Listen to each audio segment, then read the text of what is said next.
Tras el divorcio, mi exmarido me dejó todo su patrimonio y desapareció. 18 meses después, en un viaje de trabajo a Gijón, lo vi con otra mujer. Al comienzo del verano en Madrid, el calor sofocante dio paso a un chaparrón repentino. Las calles brillaban bajo el agua y el olor a tierra mojada flotaba en el aire, denso y nostálgico. Aquella tarde, atrapada en un atasco, observaba las nubes negras acumularse como si alguien guardara un oscuro secreto. Soy Elena. En aquel entonces, todavía era la esposa de Javier, y aún creía que con el tiempo aprenderíamos a querernos. Trabajo como directora de diseño de interiores. Mi agenda siempre estaba a rebosar, pero al volver a casa me esforzaba por mantener la cena en la mesa. En nuestra familia, la mesa era el termómetro para medir si una mujer sabía o no cuidar de su hogar. Mi suegra, Carmen, era una mujer menuda, pero su voz pesaba como un mortero de granito. Mi suegro, Manuel, un hombre de pocas palabras, solía sorber su coñac mientras veía el telediario. Mi cuñada, Isabel, casi 10 años más joven que yo, tenía una lengua afilada, sus bromas te dejaban un nudo en la garganta. Y luego estaba Javier, ingeniero de proyectos, pulcro, meticuloso, enemigo del ruido y el desorden. Era tan callado que a veces no sabía si vivía con un marido o con una pared educada. ¿Te pasa algo?, le preguntaba yo. No respondía él, y punto. Su no era corto, pero el vacío que dejaba después era inmenso. Aquella tarde, llegué a casa de mis suegros con las bolsas de la compra. Planeaba preparar merluza en salsa verde con almejas y espárragos de Navarra. Un plato clásico, pero en casa de mis suegros. Clásico significaba que debía tener el sabor exacto que ellos esperaban para considerarte una persona decente. Al entrar en el patio, Isabel ya sonreía. Hombre, la cuñada. ¿Otra vez haciendo horas extra? Cuidado, que si una mujer se pasa el día trabajando, el hombre se cansa. Forcé una sonrisa para no darle importancia. El proyecto es urgente. Voy a preparar la cena ahora mismo. Carmen salió de la cocina. Su voz era pausada, pero cada palabra era un dardo. Elena, te lo digo con todo el cariño. Una mujer se mide por su hogar. De nada sirve triunfar en el trabajo si la cena unas veces está y otras no. Un hombre se cansa. Javier no dice nada, pero cuando se cansa en silencio. Parecía un consejo, pero cada frase era un golpe a mi orgullo. Sí, suegra. Lo organizaré mejor, respondí con respeto. Entré en la cocina y empecé a trabajar, aunque mis manos se sentían torpes. La cocina de mis suegros tenía sus propias leyes. El salero aquí, el aceite de oliva allá, los cuchillos y las tablas tan limpios que daba más miedo ensuciarlos que sentirse triste. El hervor de la salsa verde empezó a burbujear, y el aroma a perejil y ajo llenó el aire. Me repetía a mí misma el dicho. La paciencia es la madre de la ciencia. Pero de tanto ser paciente, mi alma no encontraba paz. Cerca de las 9, Javier llegó, con la camisa salpicada por la lluvia. Se lavó las manos y se sentó a la mesa sin dirigirme una palabra. He hecho merluza, susurré. Él emitió un HM como respuesta, un sonido seco. Comía despacio, con la vista fija en el plato. Isabel chasqueó la lengua. Javier está tan delgado. Será por el trabajo. O quizá, porque mi cuñada está demasiado ocupada para preguntarle qué tal está. Dejé los cubiertos sobre la mesa, manteniendo la calma. Le pregunto. Pero ya sabes que es de pocas palabras. Carmen sorbió un poco de sopa sin mirarme. Un hombre callado es una virtud, pero una mujer debe saber leer el rostro de su marido. Si tiene cara de cansado o de triste, hay que saber apoyarlo. No basta con ir a trabajar y ganar dinero. Sentí un ardor subir por mi garganta, pero a palabras necias, oídos sordos. Discutir con mi suegra en la mesa solo haría que al día siguiente todo el vecindario lo supiera antes que yo. Callé, me fijé más en Javier. Tomó un trozo de pescado, pero lo dejó en el plato como si no pudiera tragarlo. Se masajeó las sienes. ¿Estás cansado?, pregunté en voz baja. No respondió. Pero su voz era seca, sus ojos hundidos y su rostro pálido. Esta vez, su no sonó como un portazo. Al terminar, se levantó para ayudarme a recoger los platos. Algo insólito. Los lavó con esmero. El agua corría a raudales, y sus manos temblaban ligeramente. ¿Duermes bien últimamente?, le susurré, para que solo nosotros dos lo oyéramos. Se detuvo en seco, mirando el fregadero como si contemplara un abismo. Tras un instante, dijo, «No preguntes». 3 palabras heladas. Me quedé quieta, con el corazón encogido. No pregunté más porque temía la respuesta, y también temía no tener fuerzas para soportarla. Esa noche, de vuelta en nuestro piso del barrio de Salamanca, volvió a llover. Javier apagó la luz temprano y me dio la espalda. Acostada a su lado, escuchaba su respiración irregular. Mucho después, murmuró una frase, como si hablara consigo mismo. Estoy agotado. Levanté la mano para tocarle la espalda, para decirle, estoy aquí, pero la retiré. En la oscuridad, de repente comprendí que su agotamiento no era por el trabajo, era el cansancio de alguien que soporta una carga que no se atreve a compartir. Y yo, su mujer, era la persona que se quedaba fuera, al otro lado de esa puerta cerrada. Miré al techo, escuchando el golpeteo de la lluvia. Y recordé el dicho. Cuando el marido se enfada, la mujer calla. Pero callar es una cosa, y ser invisible es otra. Sentía que estaba manteniendo un hogar para otros, mientras la preocupación de mi marido era un ovillo enredado que, cuanto más intentaba sujetar, más se apretaba. La lluvia de Madrid tiene ese carácter. Cae a cántaros fuera, pero dentro, el silencio es tan profundo como si alguien contuviera la respiración. Acababa de ducharme, con el pelo aún húmedo, y estaba doblando ropa en el sofá. Javier estaba en la mesa del comedor. No había encendido la televisión, solo una lámpara de luz cálida. Todo el piso parecía tener el volumen bajo. Lo vi abrir un cajón y sacar un fajo de papeles. Al principio pensé que eran documentos del trabajo, porque a menudo se lo llevaba a casa, pero entonces los dejó sobre la mesa, y en la primera página se leían claramente 2 palabras. Demanda de divorcio. Sentí como si me hubieran inyectado hielo en el pecho. Sin mirarme, con una voz monótona, como si leyera un comunicado, dijo: Elena, vamos a dejarlo. Me quedé paralizada. Tardé un momento en poder articular palabra. ¿Qué dices?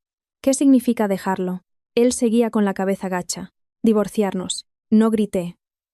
No por calma, sino porque tenía la garganta cerrada. Me acerqué a la mesa, apoyándome en el respaldo de una silla. ¿Por qué? ¿Qué he hecho mal? ¿O es algo que ha dicho tu madre? Javier cerró los ojos un segundo. No es por nada. Estoy agotado. Estoy agotado. Que la otra vez fue un suspiro en la noche. Esta vez era un martillo. ¿Qué clase de agotamiento es tan grande como para destrozar un matrimonio? Lo miré buscando una señal de enfado, de hastío, de traición, pero en su rostro solo había una cosa, un cansancio tan profundo que parecía haber agrietado su piel. Si estás cansado, lo solucionaremos juntos. Para eso está un matrimonio. Para hablar las cosas insistí, con la voz temblorosa pero sin lágrimas. Él negó con la cabeza, muy levemente. No lo entenderías. Solté una risa seca. No lo entenderías, es la forma que tiene la gente de echarte de su vida. Mientras yo seguía aturdida, su teléfono vibró. Miró la pantalla y no contestó. Dejó que vibrara hasta que se detuvo. En la pantalla ponía: Mamá. Un escalofrío me recorrió la espalda. La familia de mi marido. Carmen siempre hablaba con la precisión de quien vierte agua sin derramar una gota. Pero cada palabra calaba hasta los huesos. Llama a tu madre. Que venga y lo aclare todo. No voy a firmar esto como si me estuvieran despidiendo. Javier me miró por primera vez en toda la noche. Su mirada era profunda y oscura. No metas a mi madre en esto. La culpa es mía. La culpa es mía sonaba a asumir la responsabilidad, pero también era una forma de cerrarme la boca. Me senté frente a él, intentando mantener la voz normal. Dame una razón. Solo una. Abrió un segundo fajo de papeles. Ya no era la demanda, sino un acuerdo de reparto de bienes. Lo deslizó hacia mí. Leí con las manos heladas. El piso en el que vivíamos, el coche, las participaciones en la empresa, la cuenta de ahorros. Todo estaba a mi nombre, o con la indicación se cede en su totalidad a Elena. Calculé por encima. Serían unos 650.000 euros. Levanté la vista. Mi voz sonaba hueca, como arrastrada por el viento. ¿Qué estás haciendo? ¿A dónde piensas ir? Quédatelo tú. Yo no quiero nada. Lo miré fijamente. Un hombre que se divorcia y lo cede todo. O es porque siente un remordimiento inmenso, o porque teme algo muy grande. Tragué saliva. ¿Hay otra persona? Frunció el ceño y respondió rápido. No. Apreté el borde del papel. Entonces, ¿qué es? ¿Alguien te está presionando? ¿Tienes deudas? ¿Estás enfermo? Al oír la palabra enfermo, vi una levísima contracción en la comisura de sus labios. Fue un gesto minúsculo, pero suficiente para que mi corazón se desplomara. Se levantó y fue hacia el balcón. Abrió la cristalera. El viento y la lluvia entraron con una ráfaga helada. Me levanté también, manteniendo la distancia. Javier, si te pasa algo, dímelo. Un matrimonio es cosa de dos. No prometo solucionarlo todo, pero prometo no dejarte solo. Me dio la espalda. Sus hombros estaban rígidos como la madera. Después de un largo rato, dijo con voz ronca: «Quiero que estés a salvo». Esa frase me dejó helada. No sonaba como la de alguien que se va en busca de una nueva felicidad. Sonaba como la de alguien a punto de entrar en un lugar peligroso. ¿A salvo de qué? ¿De quién tienes miedo? ¿De qué? Insistí. Tratando de no llorar, negó con la cabeza. No preguntes más.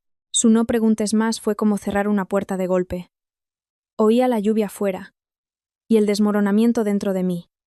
Pensé en Carmen, en las veces que decía que una mujer debe ser discreta. Pensé en las burlas de Isabel. Pensé en cómo la familia de mi marido siempre priorizaba las apariencias. Si algo malo sucedía, su solución sería apartarme del círculo. Como para confirmarlo, mi teléfono vibró. Era el número de mis suegros. Contesté. La voz de Carmen sonó, melosa pero afilada.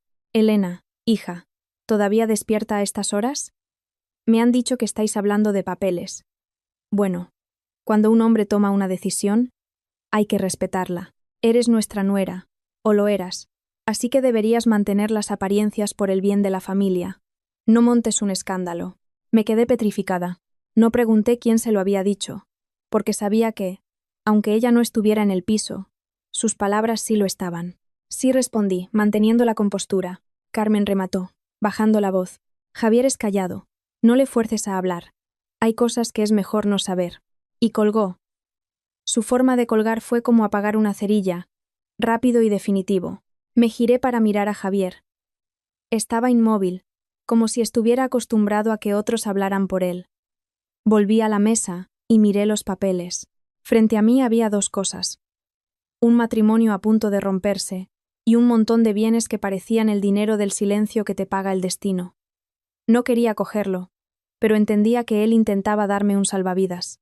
Me senté y cogí el bolígrafo, no porque estuviera de acuerdo con el divorcio, sino porque comprendí que, si él había decidido guardar un silencio tan absoluto, mis lágrimas solo me harían parecer patética ante su familia y él se encerraría aún más. Firmé. Mi trazo temblaba. Javier firmó después de mí. Guardó los papeles en una carpeta y cerró la cremallera. Un gesto tan pulcro como doblar una camisa. «Cuando te vayas, ¿podré encontrarte?», pregunté en un susurro. Me miró. Su mirada era tan cansada que daba pena, pero seguía siendo fría. «No me busques». Dicho esto, se levantó y fue a la habitación a recoger sus cosas. Oí el sonido de la maleta rodando, el clic de los cierres, cada ruido como un clavo en mi corazón. Quería correr tras él, detenerlo, pero el orgullo de una mujer española me mantuvo quieta. Guardar la compostura.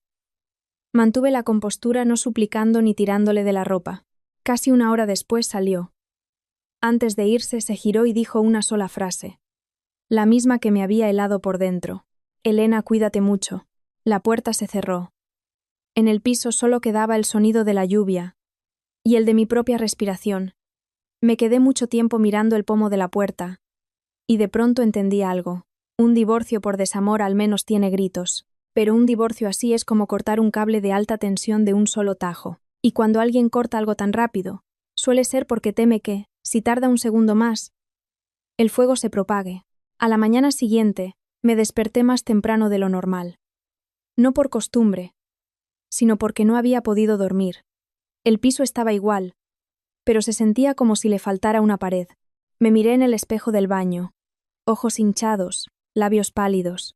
Me recordé a mí misma que no debía dejar que nadie me viera derrumbada. En esta vida, la gente a menudo interpreta las lágrimas de una mujer como una excusa para juzgar. Llamé a Javier. El número no estaba disponible. Le envié un mensaje. «¿Estás bien?». El mensaje se quedó en enviado. Un doble check azul que nunca llegó, transformándose en un silencio digital. Volví a llamar. Nada. Su forma de desaparecer hacía que la noche anterior pareciera una pesadilla provocada por la lluvia. Recordé que él tenía un pequeño estudio de antes. que conservaba como lugar de trabajo después de casarnos. A mediodía pedí salir antes y fui para allá. Madrid ardía bajo el sol después de la tormenta. El asfalto desprendía un vapor sofocante. Me paré bajo el edificio y miré hacia la ventana de la esquina. Persianas bajadas, ni una luz. Llamé al timbre. Nadie respondió. ¿Busca a alguien? Al propietario del piso de arriba. Javier. El portero negó con la cabeza. El dueño de ese piso se mudó hace tiempo, señora. Hace días que no se le ve por aquí. Se mudó hace tiempo. Sonaba algo planeado de antemano. Salí a la calle, bajo el sol abrasador, sintiéndome como si me hubieran drenado la sangre. Llamé a su madre, Carmen. El teléfono sonó durante mucho tiempo antes de que respondiera. Su voz era tan correcta como siempre. Sí, Elena, hija. Hola, suegra. Llamaba para saber de Javier. No consigo localizarlo. Hizo una pausa antes de responder, como si tuviera la respuesta preparada. Ay, hija, no lo llames más. Tiene sus asuntos. Ya estáis divorciados. ¿Para qué buscarlo? La frase ya estáis divorciados me dolió como una punzada. Solo quiero saber si le pasa algo. Ayer dijo que estaba agotado.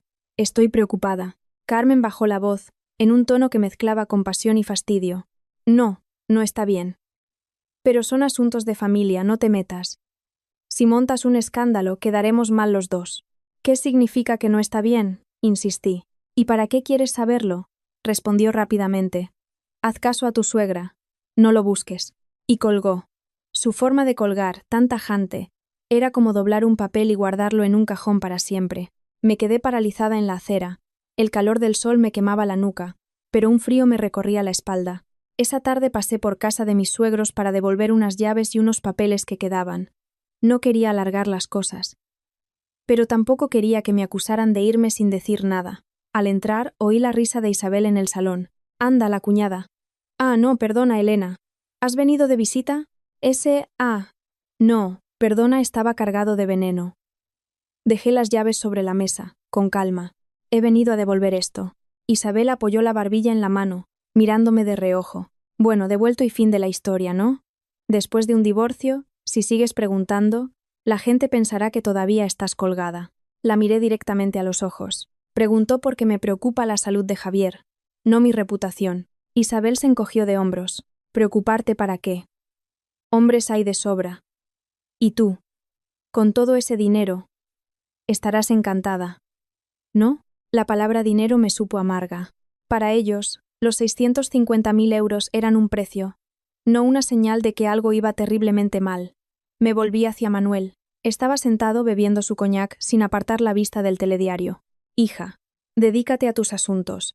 En un matrimonio, cada uno tiene su destino. Ya habéis firmado. Así que dejad las cosas en paz. Dejad las cosas en paz significaba cállate. Asentí. Todavía con educación. Sí, lo entiendo, pero sentía una piedra en el estómago. Nadie me preguntaba si me dolía. Solo si la situación era pacífica. Carmen salió de la cocina y me escrutó de arriba abajo. No dijo mucho. Solo una frase que sonaba a lección de vida. Una mujer inteligente sabe cuándo retirarse. Hay cosas en las que es mejor no escarbar. Los trapos sucios se lavan en casa. Hija, me erguí y esbocé una sonrisa amarga. No estoy escarbando en nada sucio. Solo quiero saber si el hombre que fue mi marido está bien. Carmen me miró con ojos afilados. De su vida y su muerte ya se ocupa él. Tú ocúpate de la tuya. No discutí. En casa de mis suegros, discutir solo me convertiría en la nuera impertinente. Cogí mi bolso, hice una inclinación de cabeza y me fui. Fuera, en la puerta, el cielo volvía a nublarse. Recordé un dicho. El mundo es un pañuelo. Pero a veces está lleno de mocos. No porque la vida sea mala, sino porque el corazón de algunas personas puede ser increíble. Esa noche, en el piso, encendí todas las luces. La luz hacía la casa menos aterradora, pero no aliviaba mi vacío. Abrí el armario y vi que faltaban varias de sus camisas. En la estantería, un hueco donde solía dejar sus documentos. Estaba claro que había preparado su partida desde hacía tiempo. Yo fui la última en ser informada. Me senté en el escritorio y abrí el portátil para revisar los proyectos. El trabajo seguía. Los clientes pedían planos. Los materiales necesitaban aprobación. Me dije a mí misma algo que sonaba un poco crudo. Primero la obligación, después la devoción. No tener dinero es un problema, pero tenerlo y perder la paz tampoco es una bendición. A partir de ese día, viví como alguien que aprende a caminar de nuevo. Durante el día, en la oficina, llegaba puntual, era resolutiva en las reuniones y respondía a los correos con claridad. No dejé que nadie me viera flaquear. Si algún compañero preguntaba, sonreía y decía: «Son cosas personales». Estoy bien. Lo decía para guardar las apariencias y para evitar que me analizaran. Por la noche, dejaba el teléfono en la mesilla, una costumbre estúpida, porque seguía esperando un mensaje suyo diciendo que estaba bien. Pero el teléfono permanecía en silencio, un silencio tan profundo que podía oír los latidos de mi corazón contra mis costillas. Empecé a entender algo.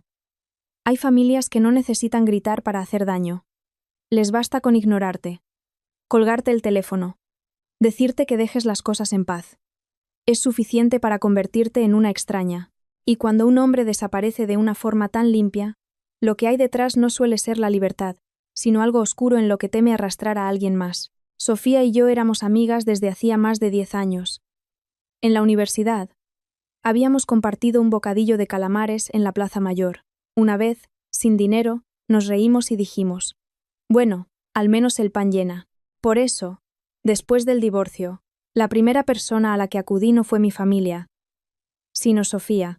El día que le envié el mensaje: «Me he divorciado», no hizo muchas preguntas. Solo respondió: «No te muevas. Voy para allá». 15 minutos después, sonó el timbre. Sofía apareció con un termo de sopa de pollo caliente y una bolsa de mandarinas. Una forma de cuidar muy terrenal, sin adornos, pero justo lo que necesitaba. Se sentó en el sofá, me miró un rato y dijo: «Si tienes que llorar, llora. Pero cuando termines, tienes que vivir. No te culpes». Sonreí con amargura. Yo no he hecho nada. Fue él quien presentó la demanda y desapareció. Sofía suspiró. Hay gente que es fría porque elige serlo. No podrías calentarlos ni quemando tu vida entera. Esa frase alivió un poco mi corazón. No quería convertirme en la típica mujer que se pasa el día lamentándose, así que intenté cambiar de tema. Pero Sofía se dio cuenta. «¿Qué ha dicho su familia?», preguntó en voz baja. Le conté cómo Carmen me había colgado, cómo Isabel me había soltado lo del dinero, y cómo Manuel solo quería que todo estuviera en paz. Sofía negó con la cabeza. «El qué dirán es un abrigo muy grueso. Te protege por fuera, pero por dentro te asfixia». Me reí. Era la primera vez que lo hacía en días. Sofía tenía ese don para decir las cosas sin ser brusca. Sus palabras eran como un bálsamo que se aplicaba justo en la herida. A partir de entonces, Sofía me sacó del piso de 1000 maneras. Un día me llevaba a comer tapas a la cava baja. Otro, a tomar un café en una terraza, viendo pasar los coches para no escuchar mis propios pensamientos. Un día vino a casa, después de haber ido al mercado de Maravillas a comprar pescado y verduras, y preparó una sopa de marisco. «Una casa con olor a comida es un hogar», dijo. «Si no, hace demasiado frío». Sofía trabajaba en un centro de asesoramiento psicológico. No era terapeuta, pero coordinaba los expedientes, agendaba las citas, recordaba la medicación, gestionaba los papeles y conectaba a los pacientes con los especialistas. A menudo contaba anécdotas de forma general, sin dar nombres. Una vez le pregunté: «Tu trabajo debe de ser estresante, ¿no?». Sofía asintió: «Lo es. Pero en esta profesión tenemos el secreto profesional. Muchas cosas que oyes te las tienes que tragar. Si las cuentas, perjudicas a la gente». Al oír secreto profesional, solo asentí.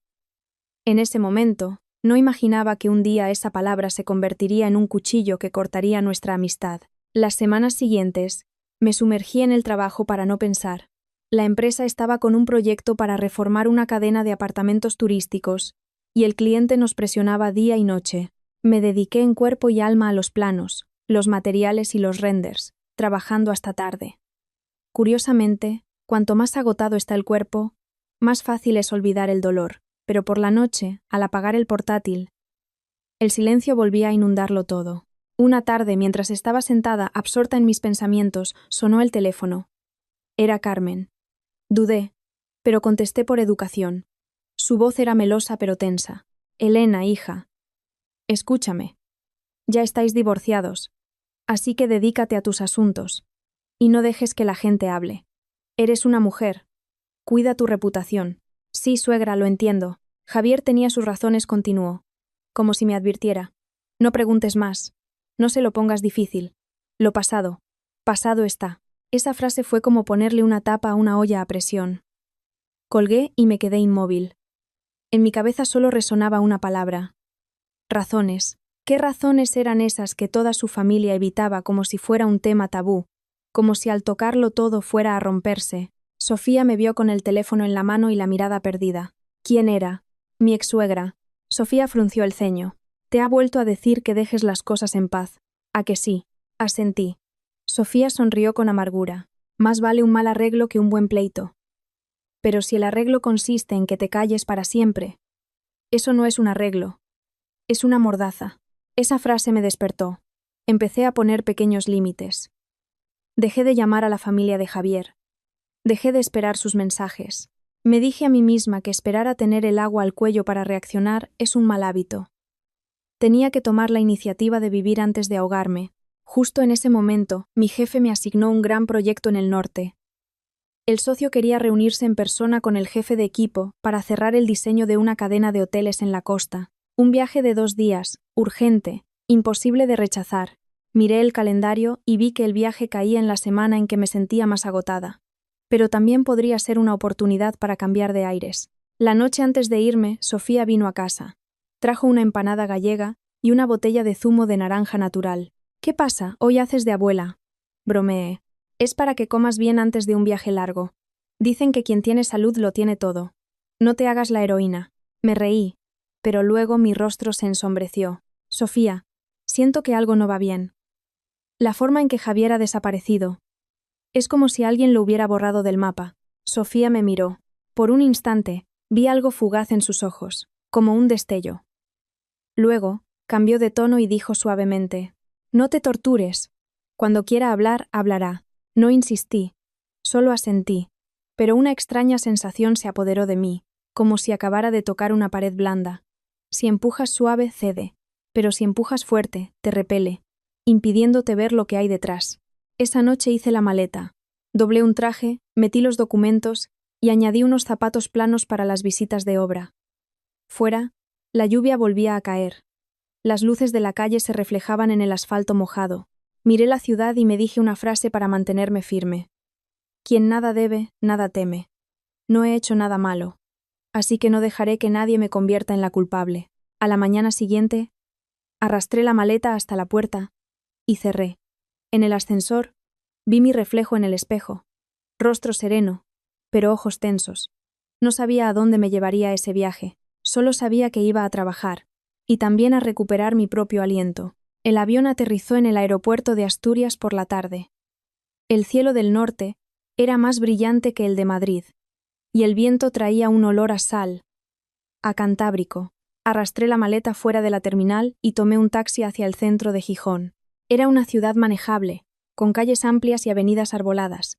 Un lugar así puede ablandar el corazón, porque donde hay menos ruido, se oyen más claramente los pensamientos. Elegí un hotel modesto cerca de la playa, nada lujoso, pero limpio y bien comunicado. Después de registrarme, puse el portátil sobre la mesa y extendí los documentos. Muestras de materiales, renders, presupuestos. El cliente había fijado la reunión para la mañana siguiente para cerrar el diseño final. Sabía que si este proyecto fracasaba, mi equipo perdería el trabajo de todo un trimestre. Así que mi mente se puso en modo máximo rendimiento. Al atardecer, salí a pasear por la playa. El cielo se teñía de naranja, y el murmullo de las olas, rompiendo en la orilla, era constante. Me detuve un momento y relajé los hombros. Dicen que viajar ayuda a olvidar, pero para mí, viajar solo hacía que el vacío en mi interior fuera más evidente, como una taza blanca bajo una luz potente. Esa noche cené rápidamente un plato de pescado del día en un restaurante cercano al hotel. El caldo era claro y sabroso, con un toque de pimentón picante que me despejó la nariz. El dueño me preguntó: ¿de viaje de trabajo? Asentí con una sonrisa sociable. Es fácil hablar con extraños. Preguntan y olvidan. Son las personas que una vez fueron tu familia, las que hacen que elegir las palabras sea tan difícil. De vuelta en la habitación, me puse a retocar la presentación. Tenía los ojos cansados y el cuello rígido, pero me esforcé. El reloj pasó de las 11 a las 12, y cerca de la 1 de la madrugada, cerré el portátil. Me froté las sienes y abrí las cortinas para mirar la calle. Gijón de noche era más tranquilo que Madrid. Las luces eran más escasas, y la sensación de soledad, más nítida. Me acosté, pero justo antes de dormirme, el teléfono vibró. Una vibración larga, seguida de otras más cortas y urgentes, como si alguien llamara presa del pánico. En la pantalla apareció el nombre de Lucía, mi prima. Estaba haciendo prácticas en Gijón, en un programa de hostelería. De vez en cuando me escribía para saludar. «¿Lucía?», contesté, con la voz adormilada. «¿Por qué llamas a estas horas?». Al otro lado, su voz era un susurro entrecortado. «Elena, ¿en qué hotel estás?». Me incorporé de golpe. Esa pregunta no era normal. En uno cerca de la playa de San Lorenzo. «¿Qué pasa?». Lucía guardó silencio un instante y luego dijo, tan rápido como si temiera que la oyeran. «Estoy en el vestíbulo de ese hotel. Acabo de ver a Javier». Creí haber oído mal. Mi corazón dio un vuelco. «¿A quién dices que has visto?». «A Javier», tu exmarido dijo, tragando saliva. «Estoy segura. Lo vi en tu boda. Recuerdo su forma de andar y cómo inclina la cabeza cuando escucha a alguien. Sentí que la sangre se me subía a la cabeza. 1 año y medio sin poder localizarlo, con su familia colgándome el teléfono. Desaparecido como si nunca hubiera existido. Y ahora aparecía en el mismo hotel donde yo me alojaba. Antes de que pudiera asimilarlo, Lucía añadió en voz más baja, «Y va con una mujer». «Se parece mucho a Sofía». Me quedé helada. El nombre Sofía fue como un puñado de sal en una herida abierta. Oía el sonido de las olas fuera y el de mi propio corazón latiendo con fuerza. Cada latido un golpe contra mis costillas. «¿Estás segura?». «Es tarde». «Podrías haberte confundido», dije, tratando de mantener la voz firme. «No me he confundido», respondió con rotundidad. «Le he visto la cara perfectamente. Está más delgado que antes, con los ojos más hundidos». Y la mujer que iba con él, el pelo por los hombros, la forma de andar, la sonrisa. Se parecía muchísimo a Sofía. Incluso lo vi pasar la tarjeta de la habitación. Apreté el teléfono con fuerza. Mi mente se aceleró. Si de verdad era Javier, ¿por qué estaba aquí? Y si la mujer que lo acompañaba era Sofía, ¿por qué no me había dicho ni una palabra? No quería creerlo, pero tampoco podía fingir que no había oído nada. Me puse una chaqueta, me calcé unas zapatillas y me recogí el pelo con la primera goma que encontré. Mis manos temblaban tanto que apenas pude hacerme una coleta. «Quédate en el vestíbulo, no te muevas». Bajo ahora mismo, le dije a Lucía. El ascensor desde mi planta bajaba con una lentitud exasperante. Veía los números cambiar como si fueran una cuenta atrás. Las puertas se abrieron en la planta baja. El aire acondicionado me golpeó la cara. El vestíbulo estaba desierto. La luz amarilla se reflejaba en el suelo de mármol pulido, creando una escena de película. Lucía estaba de pie junto a una columna, pálida. Al verme se acercó y me tiró suavemente de la manga. Acaban de subir en el ascensor. A la planta 16. Le vi pasar la tarjeta, y la puerta se cerró. Miré el panel del ascensor. El número 16 se acababa de apagar. Habían llegado. Tragué saliva. ¿Seguro que era la planta 16? Lucía asintió, con los ojos muy abiertos. Sí, lo vi claramente. Me quedé en medio del vestíbulo, sintiendo que las piernas no me respondían. Legalmente, estaba divorciada. No tenía ningún derecho, pero emocionalmente, seguía siendo la mujer que había dormido a su lado, que había comido en su misma mesa, que había sido abandonada con un «no me busques». Y Sofía, la persona que me había ayudado a superar tantas noches en vela, aparecía a su lado. Aquí, justo cuando yo estaba presente, un pensamiento surgió. Quizá era solo una coincidencia, pero otro lo aplastó. ¿Coincidencia? ¿El mismo hotel? ¿El mismo momento? ¿La misma planta? ¿Las mismas personas? Dicen que quien nada debe, nada teme. Pero en ese momento, yo no temía estar equivocada. Temía tener razón. «¿Qué hacemos?», me preguntó Lucía, preocupada. Miré hacia los ascensores. Las puertas de acero inoxidable me devolvían un reflejo pálido. Oía el zumbido de la sangre en mis oídos. Sabía que con un solo paso, mi vida podría abrir una nueva puerta. Y lo más aterrador no era verlos, sino descubrir cuánto tiempo había estado creyendo en una mentira. Respiré hondo y dije, casi para mí misma. Voy a subir. Espérame aquí. Si pasa algo te llamo. ¿Quieres que vaya contigo? Dudó Lucía. Asentí. Con alguien a mi lado, al menos no estaría sola ante una verdad que podría destrozarme. Entramos en el ascensor. Las puertas se cerraron, y el suave zumbido de la maquinaria nos acompañó hacia arriba.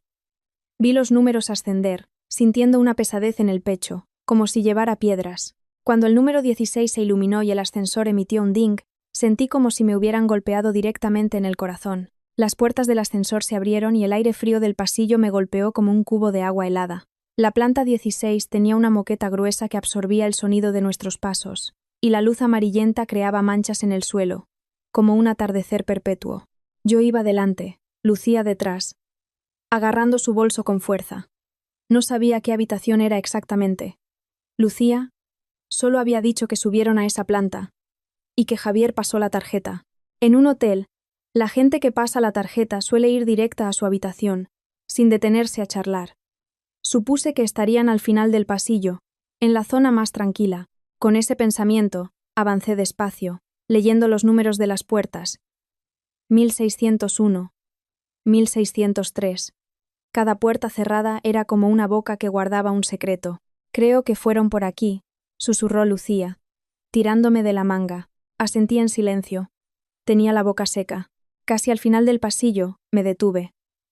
No porque estuviera segura, sino porque oí unas voces muy bajas, como si temieran que se escaparan al exterior. El tipo de susurro que se usa cuando no quieres que nadie se entere.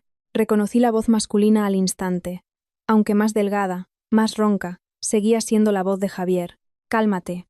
Ahora no podemos dejar que se descubra, decía, pronunciando cada palabra con cuidado. Una voz femenina temblorosa respondió. Tengo miedo. ¿Y si ella se da cuenta? ¿Y si ella también está aquí? Me quedé paralizada. Ella. Sonaba como si hablaran de alguien lejano. Pero la palabra me atravesó. Ya te lo he dicho. No puede enterarse de esto. No ahora, dijo Javier en un tono más bajo, casi una orden. Sentí un escalofrío desde el cuello hasta la espalda. No había risas cómplices, ni un te quiero como en las historias que uno se imagina. Pero ese no puede enterarse era más aterrador que una infidelidad, porque confirmaba una cosa. Yo era la persona a la que le estaban ocultando algo. Lucía me miró con los ojos como platos, sin atreverse a respirar. Le hice un gesto para que guardara silencio y di un paso más, muy suave, hacia la puerta del final. Tenía un número, pero no pude recordarlo. Mis ojos solo veían cómo me temblaba la mano. La levanté, mis dedos casi rozando la madera. Un solo golpe y todo saldría a la luz. Los vería. Sabría si esa mujer era Sofía o no. Tendría la respuesta a 1 año y medio de abandono. Pero justo en ese momento, una voz fría y racional resonó en mi cabeza. ¿Y tú quién eres para llamar? Estoy divorciada. Ya no tengo ese derecho. Para la familia de mi marido, soy la que debía haberse retirado en paz. Si me equivocaba, me convertiría en una loca montando una escena en mitad de la noche. Me humillaría a mí misma y a los demás. Estaba atrapada entre dos fuerzas, el dolor que necesitaba la verdad y el orgullo que me impedía convertirme en el hazmerreír. Guardar la compostura. Había guardado la compostura durante tanto tiempo para que no me menospreciaran. No iba a echarlo todo a perder por un impulso. Dentro, la voz femenina volvió a oírse, entre sollozos. No quiero que me odie. Ahora no pienses en eso. Hazme caso, respondió Javier, tajante pero sin gritar. Oír hazme caso me encogió el corazón. Él solía decírmelo a mí en cosas pequeñas. Hazme caso. No te quedes hasta tarde. Hazme caso. Conduce con cuidado. Ahora, esa frase iba dirigida a otra persona, en un contexto de secretismo. Dejé caer la mano y retrocedí un paso. Lucía me miró. Sus labios se movieron sin emitir sonido. No respondí. Simplemente me di la vuelta. Caminamos hacia el ascensor, cada paso como si pisara algodón mojado, suave pero pesado. Intenté mantener los hombros rectos, pero por dentro sentía como si alguien me estuviera vaciando con una cuchara. El ascensor bajó de nuevo al vestíbulo. El trayecto pareció interminable. En la planta baja el vestíbulo seguía vacío. El reloj de la pared marcaba casi las 3 de la madrugada. Me senté en un sofá. Apoyé la espalda, pero no sentí el mullido cojín. Lucía se sentó a mi lado. ¿Deberíamos llamarlo?, preguntó, preocupada. Miré al vacío. ¿Llamar para qué? ¿Para que me diga otra vez no preguntes más? Lucía se calló. Luego dijo en voz baja: Lo siento mucho por ti. Esbocé una pequeña sonrisa sin sonido. Sentirlo no hace que la verdad duela menos. Saqué el teléfono. La pantalla se iluminó. No había llamadas perdidas. Abrí la agenda. Mi dedo se detuvo sobre el nombre de Sofía. Estuve a punto de llamar, pero me detuve. ¿Desde cuándo tenía que pensarme 2 veces si llamar a mi mejor amiga? ¿Desde cuándo una simple llamada podía ser una trampa? Justo en ese momento, el teléfono vibró. Un mensaje. Como si alguien hubiera esperado el momento preciso para tirar una piedra al agua. Sofía. ¿Duermes? Estoy liada con una cosa. Hablamos mañana. Leí la palabra liada y sentí un nudo en la garganta. ¿Liada a las 3 de la madrugada? ¿Liada en el mismo hotel donde yo estaba? ¿Liada justo cuando acababa de estar al otro lado de una puerta, oyendo cómo temían que yo me enterara? No respondí. Apagué la pantalla y dejé el teléfono boca abajo sobre la mesa, como si fuera un cuchillo. ¿Crees que era ella?, susurró Lucía. No le he visto la cara. No me atrevo a acusarla. Pero ya no me atrevo a confiar, dije lentamente. Cada palabra como si masticara arena. Lucía me cogió la mano. Estaba fría. Miré a través de la cristalera del hotel. Fuera, el mar de Gijón seguía susurrando, las olas rompiendo como si no supieran que la vida de alguien acababa de romperse en pedazos. Recordé de pronto esa frase que dice que la calma del mar es solo superficial. En el fondo, puede haber corrientes muy profundas. Me levanté y ayudé a Lucía a hacer lo mismo. Volvamos a la habitación. Asintió y caminó a mi lado. Al llegar, cerré la puerta con 2 vueltas de llave. No me cambié de ropa ni me desmaquillé. Me senté al borde de la cama, con la mirada fija en la pared blanca. En mi cabeza surgían muchas preguntas, pero la más grande era solo una. Si Sofía sabía que yo estaba aquí, y si ella también estaba aquí, ¿por qué eligió enviarme un mensaje diciendo que estaba liada en lugar de decir la verdad? Dormí a ratos hasta que el cielo empezó a clarear. No lloré ni grité, solo sentí como algo dentro de mí se derrumbaba en silencio, como una casa vieja carcomida por las termitas. Por fuera parece intacta, pero por dentro está hueca. La mañana en Gijón amaneció clara. El sol entró directamente por la cortina, obligándome a entrecerrar los ojos. Apenas había dormido, mi mente era como un ventilador atascado, girando sin parar alrededor de una frase. No puede enterarse. Sabía que ella era yo. ¿De qué se trataba? Todavía no me atrevía a ponerle nombre, pero el trabajo no espera a que uno se recomponga. Me di una ducha de agua fría para despertarme, me maquillé ligeramente. Me puse un traje de chaqueta color crema y elegí unos zapatos planos para no cansarme. Al mirarme en el espejo, mi rostro parecía normal, solo mis ojos estaban secos y tensos. Le envié un mensaje a Lucía. ¿Estás bien? Siento haberte metido en esto. Ella respondió. No es culpa tuya. Me ayudaste a ver la verdad. Lo dije para tranquilizarla, pero la verdad seguía siendo un cuchillo sobre la mesa. La reunión con el cliente empezó a las 9. La sala de reuniones tenía vistas al mar, con grandes ventanales que dejaban entrar la luz. Habían preparado café y pastas. Los directivos de la promotora hablaban animadamente sobre turismo, sobre la necesidad de que un hotel tuviera un sello distintivo. Me senté. Abrí el portátil y conecté el USB. Hice mi presentación como una máquina programada. Hablé del estilo de diseño, de los materiales resistentes a la humedad, de cómo aprovechar la brisa marina sin que la sal lo corroyera todo. Respondí a las preguntas difíciles con fluidez. Incluso hice una pequeña broma para relajar el ambiente.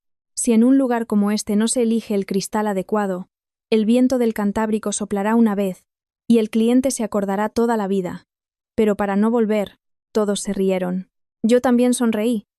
Pero solo yo sabía que en mi cabeza seguía viendo la moqueta del pasillo de la planta 16, la luz amarilla, y mis manos temblando frente a aquella puerta. Mientras hablaba del sello distintivo del vestíbulo, recordaba el vestíbulo del hotel la noche anterior, tan frío como una sala de interrogatorios. Después de más de 3 horas, cerramos el acuerdo. Ambas partes firmamos un memorando de entendimiento. Cogí el bolígrafo y firmé Elena, con una caligrafía cuidada y recta. Mientras la tinta se secaba sobre el papel, me dije a mí misma, aunque el corazón esté en plena tormenta, el trabajo hay que hacerlo bien. Al salir de la sala me apoyé en la pared del pasillo para no marearme. Me di cuenta de que en toda la mañana apenas había bebido agua. Tenía la garganta seca y las palmas de las manos sudorosas. El teléfono vibró. Un mensaje de un número desconocido, sin guardar. Una sola línea. Si tienes un rato esta noche, ¿podemos hablar? Miré el número. No lo recordaba del todo después de año y medio, pero tuve la clara sensación de que era el antiguo número de Javier. Me quedé inmóvil, como si me hubieran congelado. No respondí de inmediato. Miré por la ventana. El mar azul brillaba. Todo fuera era tan hermoso y pacífico que resultaba cruel. Respiré hondo y tecleé una sola palabra. De acuerdo. Solo una palabra. Pero al enviarla, sentí mi corazón latir con fuerza, como si acabara de firmar otro tipo de documento. Un documento del destino. Poco después, el mismo número volvió a escribir. A las 7 en la cafetería del vestíbulo. Leí el mensaje y se me helaron los dedos. Él sabía que yo estaba aquí. Sabía que había visto algo. O al menos, sabía que estaba cerca. El resto de la tarde intenté terminar el trabajo pendiente, enviar correos, ajustar archivos, dar instrucciones al equipo de obra. Pero mi mente volvía una y otra vez a esa frase. No puede enterarse de esto. No ahora. Si esta noche quería hablar, significaba que había llegado el momento de que yo me enterara. Cerca de las 6 me cambié de ropa. No elegí un vestido llamativo ni un maquillaje cargado. Me puse un sencillo vestido beige, discreto. El atuendo de alguien que va a tener una conversación, no a ganar una batalla. Me recogí el pelo y al mirarme en el espejo, me recordé a mí misma que debía hablar con lógica y no dejarme llevar por las emociones. A las 7 menos cuarto, bajé al vestíbulo. En la cafetería sonaba música suave y había pocos clientes. Busqué con la mirada y lo vi en una esquina. Junto a la cristalera, estaba solo, con una camisa blanca remangada que dejaba ver sus muñecas delgadas. Su rostro estaba más afilado que antes, sus ojos hundidos y cansados, como los de alguien que lleva mucho tiempo sin dormir bien. No parecía un hombre feliz con una nueva vida, parecía alguien desgastado por el tiempo. Me acerqué. Él levantó la vista. Nuestras miradas se cruzaron. Hubo un instante extraño, una mezcla de alivio y dolor. Se levantó para apartarme la silla. Un gesto tan cortés como cuando éramos marido y mujer. No me anduve con rodeos. Me senté y lo miré directamente. «¿Sabías que estaba aquí?» Asintió. «Sí, anoche subiste a la planta 16. ¿Con quién ibas?» Continué. Mi voz lo suficientemente fría para protegerme. Guardó silencio unos segundos. Vi cómo se movía su nuez, como si tragara saliva. Luego, dijo con claridad. «Con Sofía». El nombre cayó sobre la mesa como una piedra. Sentí un zumbido en los oídos. Seguí mirándolo, sin revelar demasiado, pero por dentro ya había levantado un muro. «¿Pides perdón por dejar que te viera o por lo que estabas haciendo?» Exhaló. Apoyó la mano en el borde de la taza de café, pero no bebió. «No es lo que crees». Esbocé una media sonrisa. «¿Y qué es entonces?» Me miró, sus ojos ligeramente enrojecidos por la falta de sueño. «Necesito que me escuches hasta el final. Después, podrás odiarme todo lo que quieras». No asentí ni negué con la cabeza. Solo dije lentamente, «Habla». «Y no te andes con rodeos». Javier asintió. Vi que sus manos temblaban un poco. No estaba actuando. Alguien que actúa no tiembla así. Alguien que tiembla así es alguien que ha soportado algo que le superaba durante mucho tiempo. «Elena, no me divorcié de ti porque dejara de quererte. Me divorcié porque tenía miedo», empezó, con voz grave. Apreté el bolso bajo la mesa. «¿Miedo de qué?» Antes de que pudiera preguntar más, continuó, cada palabra como si la arrancara de lo más profundo. «No estoy bien. Desde hace mucho tiempo». Mi corazón dio un vuelco. Esas 2 palabras, «no estoy bien», encajaban perfectamente con la frase que Carmen me dijo antes de colgar. Lo miré, sintiendo cómo la puerta que su familia había intentado mantener cerrada con tanto esfuerzo empezaba a entreabrirse. Javier me miró fijamente durante un largo rato antes de continuar. La cafetería seguía con su música suave, el tintineo de las cucharillas, las risas de unos turistas. El mundo exterior era tan normal que resultaba insensible. Mientras, en nuestra mesa, una tormenta contenida estaba a punto de estallar. «Tengo depresión», dijo en voz baja. No una tristeza de un par de días. Algo grave. Al oír la palabra depresión, sentí un nudo en el pecho. En España, mucha gente todavía confunde estos problemas con debilidad, imaginación o, peor aún, con ganas de llamar la atención. Siempre había pensado que Javier era simplemente reservado y meticuloso. Nunca imaginé que su silencio fuera un abismo. Empezó a contar, de forma lenta y monótona, como quien recoge los pedazos de un jarrón roto. Hubo una época en la que sufría de insomnio crónico, acostado a mi lado, pero con la mente en una carrera sin fin. Había días en la obra, rodeado del ruido de los taladros, en los que se sentía como si se desprendiera de su propio cuerpo. A veces, el corazón se le aceleraba, las manos se le enfriaban y sudaba profusamente, no por miedo a alguien, sino por miedo a sus propios pensamientos. Se detuvo, bajó la mirada y su voz se quebró. Había días en los que temía hacer una locura. Me quedé helada. Entendí a qué se refería, aunque no lo dijera explícitamente. De repente, recordé sus noches de insomnio, su forma de evitar cualquier celebración, sus ojos hundidos como si acabara de atravesar un lugar oscuro. Todos esos pequeños detalles que había pasado por alto ahora encajaban, formando una imagen clara y dolorosa. ¿Y por qué no me lo dijiste?, pregunté con voz temblorosa. Era tu mujer. Cerró los ojos y exhaló. Porque tenía miedo de asustarte, de que intentaras cargar con mi peso y acabaras hundiéndote tú también. No quería arrastrarte a esto. Solté una risa ahogada. ¿No querías arrastrarme y me metiste en qué? ¿En 1 año y medio viviendo como una abandonada? Me miró con los ojos enrojecidos. Vi arrepentimiento en ellos. Pero el arrepentimiento no borraba mi dolor. ¿Con qué derecho decidiste por mí? Insistí, mi voz subiendo de tono por primera vez. ¿Acaso crees que soy tan débil que no podría soportar la verdad? Negó con la cabeza. No es que te creyera débil. Es que me creía peligroso. Al decir eso, sus hombros se hundieron, como si acabara de admitir la mayor humillación para un hombre. Ser impotente ante sí mismo. Me quedé en silencio unos segundos. Ya no quería gritar. Solo sentía un profundo cansancio. Un cansancio que venía de comprender que su agotamiento no era una excusa, sino una enfermedad real. Pero comprender no significaba dejar de estar enfadada. Volví al tema que más me inquietaba. ¿Y Sofía? ¿Por qué estaba contigo? ¿Por qué ella lo sabía? Y yo no. Sofía no es mi amante, respondió sin rodeos. Me ayuda con los papeles, las citas, la medicación. Este viaje era para una revisión con un especialista en Gijón. Sofía vino porque conoce los procedimientos. Lo miré fijamente, intentando descifrar si mentía. No evitó mi mirada. Me sostuvo la vista como alguien que ya no tiene fuerzas para fingir. No me atrevía a pedírselo a nadie más, y mucho menos a que se enterara tu familia. Solo confía en Sofía porque entiende de estos temas. En ese momento sentí un dolor extraño.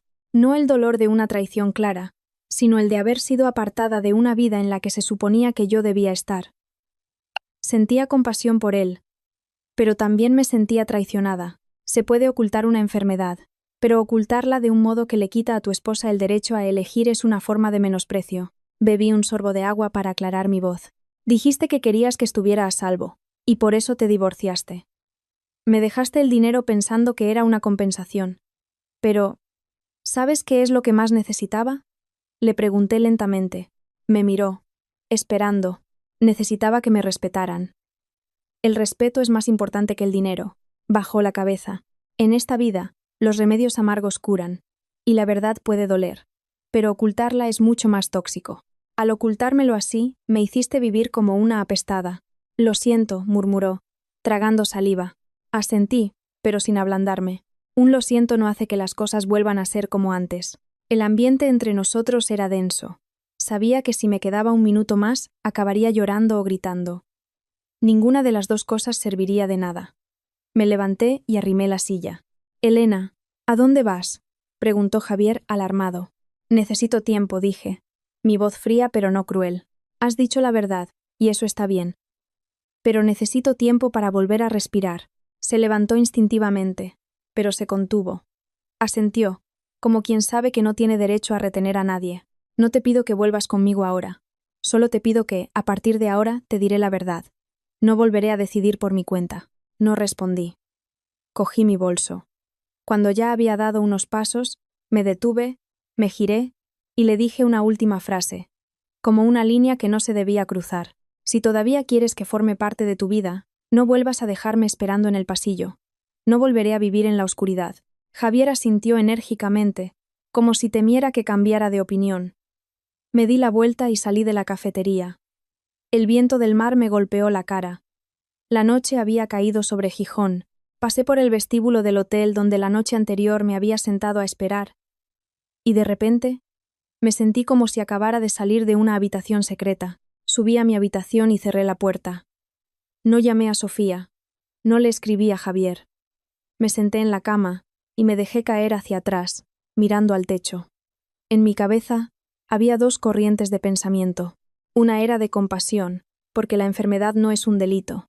La otra era de rabia, porque habían usado la excusa de protegerme para quitarme mis derechos. Recordé un refrán que mi madre solía decir: el amor todo lo puede. No quería odiar a Javier, pero tampoco podía quererlo a ciegas. Necesitaba estar lúcida, mantenerme en pie por mí misma. Apagué la luz. Fuera, las olas seguían murmurando. Por primera vez en mucho tiempo, no esperaba un mensaje. Solo esperaba que al día siguiente tuviera la calma suficiente para mirar a la cara a esa amiga llamada Sofía. Regresé a Madrid en el vuelo del mediodía. Al salir del aeropuerto, el calor y el olor a humo de los coches me golpearon la cara. Una sensación tan familiar que me hizo sentir como si acabara de despertar de un largo sueño en Gijón. Pero el sueño no se había desvanecido. Seguía alojado en mi pecho, pesado y molesto. No le conté nada a nadie en la oficina. Simplemente entregué los archivos finales del proyecto a tiempo. ¿Qué tal el viaje?, me preguntó una compañera. Bien, sonreí. El bien de los adultos a veces es solo una forma de tapar una grieta para que nadie meta el dedo. Esa tarde, justo al salir de una reunión, el teléfono sonó. Era Sofía. No me escribió antes, no se anduvo con rodeos. Vi su nombre en la pantalla y me sentí extraña, como si mirara a una conocida, a la que de repente no reconocía.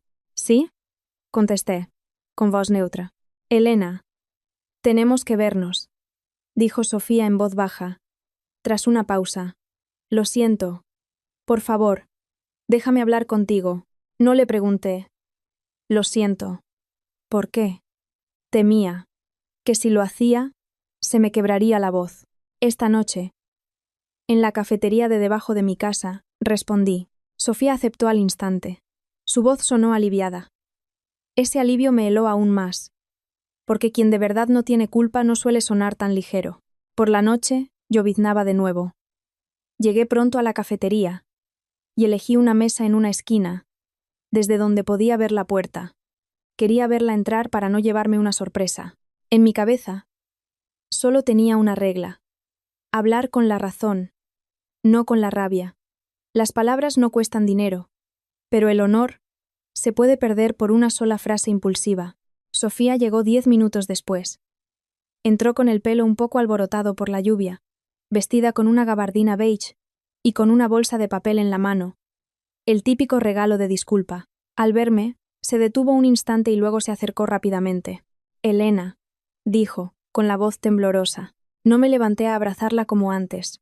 Solo asentí levemente. Siéntate. Sofía se sentó y dejó la bolsa sobre la mesa. He traído los pasteles que te gustan. Miré la bolsa. Parecía una tirita sobre una herida profunda. No la toqué. ¿Desde cuándo lo sabías?, pregunté, directa. Sofía parpadeó. ¿Lo de Javier? Sí, dije, remarcando cada sílaba. ¿Desde cuándo sabías que no estaba bien, que estaba en tratamiento? Sofía bajó la cabeza. Desde antes de que firmarais el divorcio. Sentí un zumbido en los oídos. Lo había sospechado, pero oírlo confirmado fue como una bofetada. La miré. Mi voz se volvió más lenta para mantener el control. O sea que, durante todo este tiempo, mientras yo me sentaba contigo, lloraba y me culpaba, tú lo sabías todo. Y dejaste que pensara que me había abandonado porque yo no era suficiente. Sofía rompió a llorar. Elena, no quería que sufrieras. Solté una risa muy suave, pero por dentro estaba rígida. ¿No querías que sufriera y elegiste la forma de hacerme sufrir a ciegas durante 1 año y medio? Javier me lo suplicó. Balbuceó. Dijo que si te enterabas, intentarías cargar con todo, y te hundirías. Tenía miedo. No uses su miedo para justificar tu silencio, la interrumpí. Sofía levantó la vista, con los ojos enrojecidos. Trabajo en el centro. Estoy sujeta al secreto profesional. Incliné la cabeza. El secreto profesional con los clientes lo entiendo. Pero yo era tu amiga. Yo era su mujer en ese momento. ¿Elegiste el secreto profesional o elegiste ponerte de su parte? Sofía abrió la boca, pero no dijo nada. Ese silencio fue su respuesta.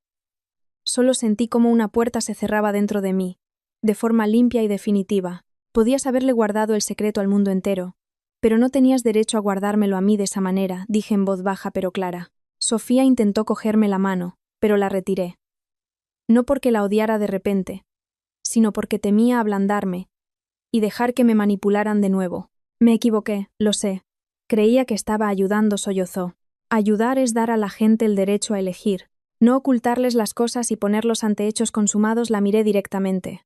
La tensión era palpable. Fuera, la lluvia golpeaba el toldo. Oía el goteo de la cafetera, cada gota como un segundo que marcaba el declive de nuestra amistad. Le dije lo que más duele. La verdad, ¿sabes lo que he soportado? Iba a trabajar, sonreía, me mantenía erguida, pero por la noche me preguntaba por qué me habían abandonado, y tú, sentada a mi lado, dejaste que me torturara de esa manera. Sofía se tapó la boca, llorando. Elena, lo siento. Asentí, pero no acepté sus disculpas. Tomo nota de tus disculpas. Perdonarte es otra cosa. Me miró, suplicante. Pero seguimos siendo amigas, ¿verdad? De repente sentí lástima, pero no la suficiente como para volver a lo de antes. Cambié el tratamiento, como un corte de tijera. No. A partir de hoy, tú y yo necesitamos distancia. Sofía se quedó paralizada. Sabía que esa frase dolía, pero si no dolía, volvería a caer en el círculo vicioso del dejémoslo en paz, el mismo que la familia de mi marido había usado para silenciarme. Justo en ese momento sonó mi teléfono. Un número desconocido. Pero reconocí la voz de Carmen al contestar. Elena, ¿has estado en contacto con Javier últimamente? Dijo, sin rodeos. Miré a Sofía y respondí con calma. Sí, por unos asuntos. Escúchame. No lo presiones, bajó la voz Carmen, como si me advirtiera. No está pasando por un buen momento. Si montas un escándalo, la gente hablará y será una vergüenza. Apreté el teléfono, pero mantuve la voz educada. No voy a montar ningún escándalo. Solo quiero que las cosas estén claras. ¿Claras para qué? Se burló. Ya estáis divorciados. Fin de la historia. Miré la lluvia a través del cristal. Sí. Pero ya no voy a vivir dejando que todo el mundo decida por mí. Y colgué. Sofía, que lo había oído, palideció aún más. Me levanté, apartando la silla sin hacer ruido. Dejé el café casi intacto, como si dejara atrás una parte de mis viejas costumbres. Antes de irme, le dije una última frase. No voy a hablar mal de ti, ni necesito más explicaciones. Solo necesito que entiendas una cosa. A partir de ahora, mi vida la elijo yo. Quien guarde silencio sobre mi dolor, se queda fuera de mi círculo. Me di la vuelta y salí. El viento y la lluvia me azotaron el pelo. Me subí el cuello de la chaqueta y caminé despacio hacia el portal. No me sentía aliviada, pero ya no estaba tan perdida como antes. Al menos, había cortado una de las cuerdas que me asfixiaban. Esa noche, en casa, no encendí todas las luces como solía hacer. Solo una lámpara de luz cálida en una esquina, la luz suficiente para ver que seguía en pie, y para recordar que hay cosas que se pierden no porque seamos débiles, sino porque hemos confiado en la persona equivocada. La lluvia nocturna de Madrid caía fina pero persistente. El viento se colaba por las rendijas de las ventanas, trayendo un frío húmedo que se pegaba a la piel. Acababa de ducharme y me estaba secando el pelo cuando sonó el timbre. Una vez, y luego otra, sin la insistencia de alguien con prisa, sino con la cortesía de quien espera fuera. Miré el reloj. Casi las 11. ¿Quién podía ser a esas horas? Me acerqué a la puerta y miré por la mirilla. Bajo la luz del rellano estaba Javier. Llevaba una camisa oscura, empapada en los hombros, y el pelo pegado a la frente. En sus manos, una simple bolsa de fruta, manzanas verdes, un par de peras. El tipo de compra apresurada en la tienda de la esquina, sin flores ni regalos caros. No abrí de inmediato. Una parte de mí todavía temía esa sensación de ser excluida. Esperé unos segundos. Respiré hondo. Y giré la llave. En cuanto la puerta se abrió un poco, el olor a lluvia y el aire frío entraron de golpe. Me miró. Sus ojos estaban cansados, pero lúcidos. No entró directamente. Perdona por venir tan tarde, dijo en voz baja. Si no te viene bien, me voy ahora mismo. Esa frase me sorprendió. Antes, rara vez se disculpaba de una forma que pusiera la decisión en mis manos. Abrí más la puerta, manteniendo un tono neutro. Entra. Te vas a resfriar ahí fuera y será peor. Entró y se quitó los zapatos en la entrada, un hábito de antes. Le di una toalla seca. Se secó el pelo y la cara, y luego se quedó de pie, como si no supiera qué lugar ocupar en el piso que una vez fue de los dos. No le pregunté si había cenado, ni si me había echado de menos. Aparté una silla de la mesa del comedor. Siéntate. Se sentó. Le serví un vaso de agua tibia. Ambos guardamos silencio un rato. Solo se oía el golpeteo de la lluvia en los cristales. No quería que el silencio se alargara como antes. Ese silencio que hace creer que todo está en calma, cuando por dentro todo está a punto de estallar. Dijiste que dirías la verdad, empecé yo. ¿Qué has venido a decir hoy? Javier dejó el vaso. Entrelazó las manos, sus nudillos blancos por la presión. He venido a devolverte el derecho a saber. A partir de ahora, cualquier cosa que me afecte, te la diré. No volveré a decidir por mi cuenta y luego informarte. Lo miré, sin asentir de inmediato. Eso suena muy bien, pero podrás cumplirlo. O dentro de un tiempo volverás con el silencio y el no preguntes. No esquivó la pregunta. Estoy aprendiendo de nuevo. Sé que mi forma de callar asfixia a los demás. La palabra asfixia me recordó todas las noches que pasé mirando el teléfono. Empecemos por algo pequeño. ¿Has venido porque sabes que he visto a Sofía? Se sorprendió un poco, pero asintió. Lo he supuesto. Ya he hablado claro con ella. Lo que haya entre ella y yo, lo arreglo yo. Asintió de nuevo, como quien sabe que no tiene derecho a meterse. Lo siento por haberte puesto en esa situación, dijo. Me crucé de brazos, reclinándome ligeramente en la silla. No quería que sus disculpas se convirtieran en un manto que lo tapara todo. Quería un acuerdo. Javier, si quieres seguir formando parte de mi vida, hay 3 condiciones. Me miró atentamente. Jimmy, primero, no voy a ser la heroína que salva a nadie. Si estás enfermo, te tratas. Puedo acompañarte, pero no voy a cargar con tu peso. Ya cargué con tu silencio una vez. No lo haré una segunda. Asintió rápidamente. Lo entiendo. Segundo, todo lo relacionado con tu tratamiento. Citas, medicación, dinero. Tiene que ser transparente. No necesito los detalles, pero sí la claridad. Ya no me vale un confía en mí. Tragó saliva. De acuerdo, te lo diré. Y tercero, lo miré directamente a los ojos. No vuelvo por lástima, ni tampoco porque tema que hagas una locura. Si usas ese miedo para atarme, me voy. ¿Lo entiendes? Guardó silencio unos segundos. Vi cómo se movía su garganta. Luego, con voz ronca pero firme, dijo: Lo entiendo. No quiero que te quedes por miedo. Quiero que, si te quedas, sea porque tú lo eliges. Esa frase me alivió un poco, pero no dejé que me ablandara tan rápido. Elegir era la palabra que me habían arrebatado. Oírla de nuevo todavía dolía. Me levanté y puse una caja de pañuelos sobre la mesa. Yo no iba a llorar, pero sabía que esa noche podía despertar viejas debilidades. Y también tienes que entender una cosa. Legalmente, ya no soy tu mujer. Si estás aquí hablando conmigo es porque yo te lo permito. Respeta eso. Asintió. Lo respeto. Miró a su alrededor, deteniéndose en la estantería, en el cuadro de la pared. Cosas que él mismo me había ayudado a colocar. No te pido que vuelvas conmigo ahora. Solo te pido una oportunidad para hacer las cosas bien, paso a paso. No le respondí ni sí ni no. Solo le hice una pregunta práctica para sacar la conversación de la zona emocional. ¿Dónde vives ahora? Me dio la dirección de una habitación alquilada cerca de su oficina, pequeña y funcional. Asentí sin preguntar más. No le reproché por qué no vivía con sus padres. Entendía que su familia lo convertiría todo en una cuestión de apariencias. Elena, sé que lo que más te enfada no es que esté enfermo. Estás enfadada porque no confía en ti.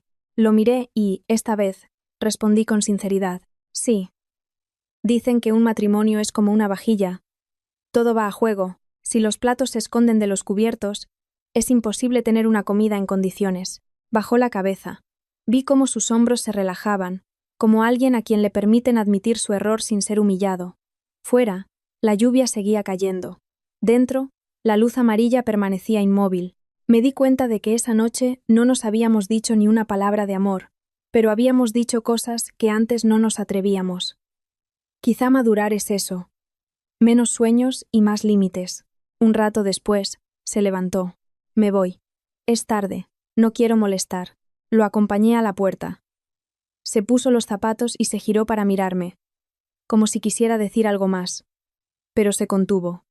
Gracias por abrir la puerta. He abierto la puerta a la verdad. No a la costumbre, respondí con calma. Asintió y salió al rellano. Cerré la puerta con llave.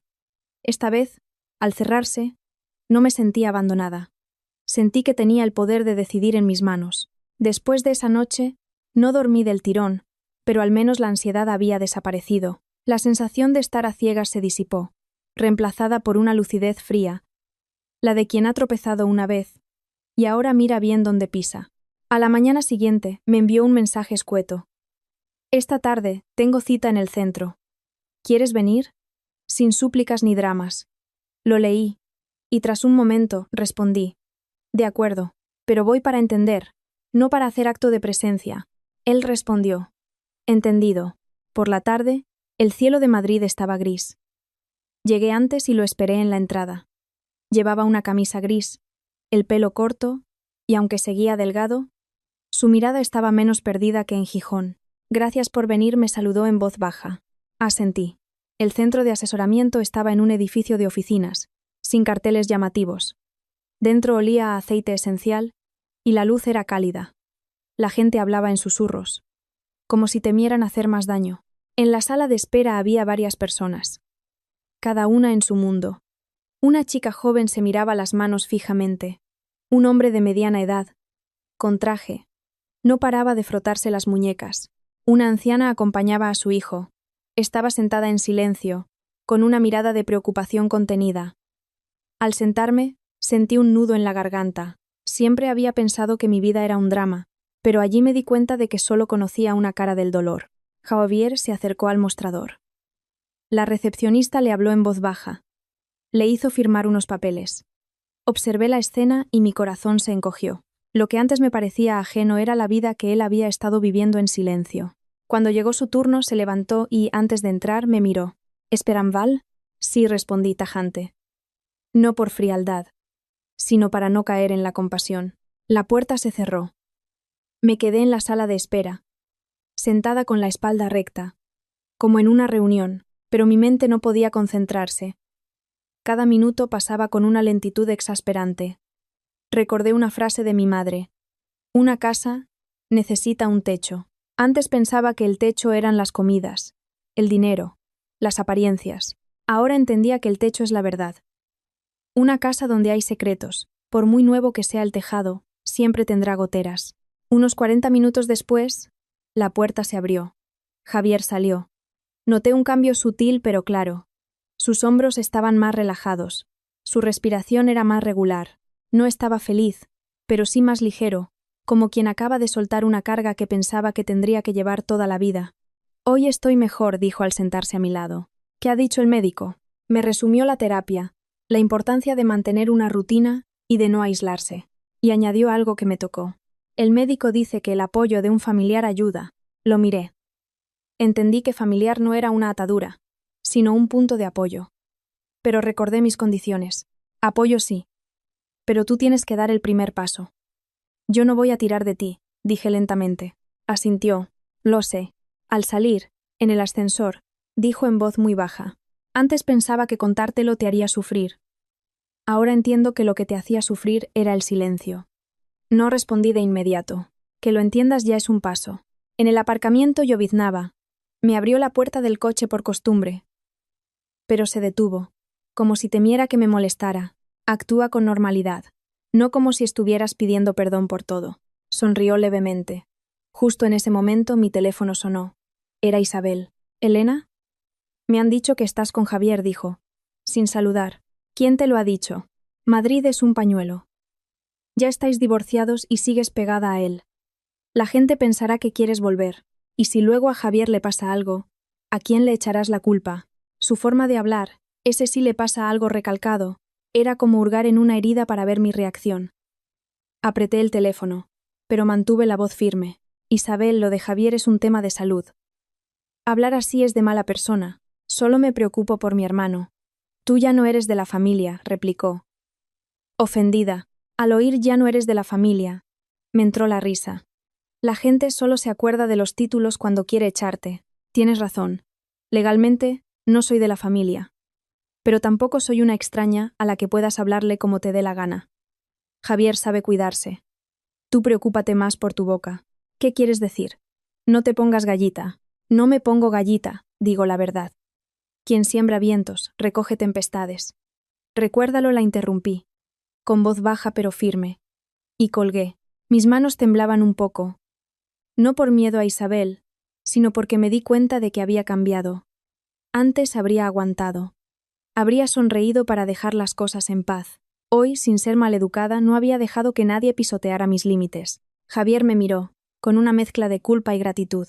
Siento que tengas que aguantar esto. No te preocupes, sé defenderme. La lluvia amainó. Esperamos un rato bajo el porche. No sentía el calor del romanticismo, sino la sensación de estar caminando por un nuevo sendero. Un camino con verdad, con límites y con responsabilidad.